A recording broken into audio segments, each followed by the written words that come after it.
Hi guys नमस्ते म दिनेश खलिङ राई अनि आज चाहिँ म ओसाका बाम्पाकु यानि कि ओसाका एक्सपोको बारेमा केही कुराहरू बोलौँ भनेर उपस्थित भएको छु। अनि कतिजना तपाईँहरू जापानबाट हेर्दै हुनुहुन्छ होला अनि तपाईँहरूलाई कतिजनालाई थाहा छ होला ओसाका बाम्पाको बारेमा। अनि कतिजना तपाईँहरू नेपालमा हुनुहुन्छ, कतिजना अन्य देशहरूमा हुनुहुन्छ होला अनि कतिजना तपाईँहरूलाई थाहा नहुन पनि सक्छ। अनि अहिले चाहिँ वर्ल्ड एक्सपो एउटा इभेन्ट चलिराखेको छ जापानमा चाहिँ, जुन चाहिँ जापानको ओसाका भन्ने सिटीमा कि ओसाका एक्सपो चाहिँ अहिले अर्गनाइज भइराखेको छ। अनि 150 राष्ट्रहरूले चाहिँ त्यसमा आफ्नो प्रदर्शनीहरू अथवा एक्सप्लोरेसन चाहिँ गर्न सकेको छन्।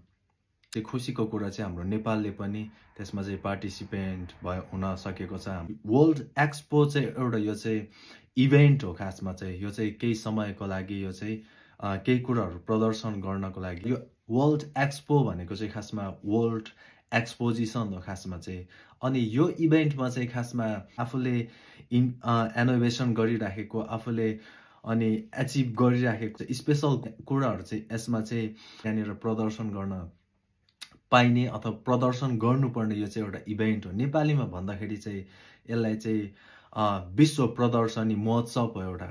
अनि त्यो हिसाबले चाहिँ अनि हाम्रो नेपालले पनि पार्टिसिपेट गरेको छ अनि त्यसमा खुसी लागेको छ। अनि अमेरिका जस्ता अनि देशहरूले, चाइना जस्ता देशहरूले पनि अवश्य पनि त्यहाँनिर पार्टिसिपेन्ट भएको छ।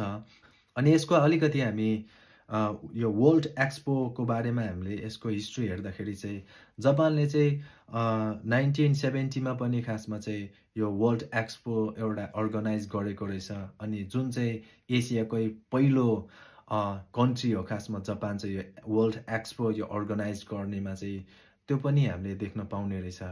तर दुःख लाग्दो कुरा चाहिँ हाम्रो अप्रिलको 13 तारिकबाट उद्घाटन भइसकेको छ, तर आज 20 तारिक भइसक्यो। तर हाम्रो नेपालको चाहिँ त्यो प्रदर्शनीमा चाहिँ अहिलेसम्म पनि हाम्रो नेपालले चाहिँ खासमा त्यो आफ्नो भवन निर्माणहरू अनि आफूले देखाउन खोजेको कुराहरू चाहिँ कम्प्लिट गरेको छैन। अनि त्यो चाहिँ एकदमै दुःख लाग्दो छ। अनि त्यसले संसारभरिको न्युजहरूमा अनि जापानको हरेक न्युजहरूमा चाहिँ त्यो कुराहरू देखाइराखेको छ। नेपालको चाहिँ केही भएको छैन अनि लथालिङ्गै छ। अनि त्यो देख्दाखेरि चाहिँ अलिकति नराम्रो लाग्छ।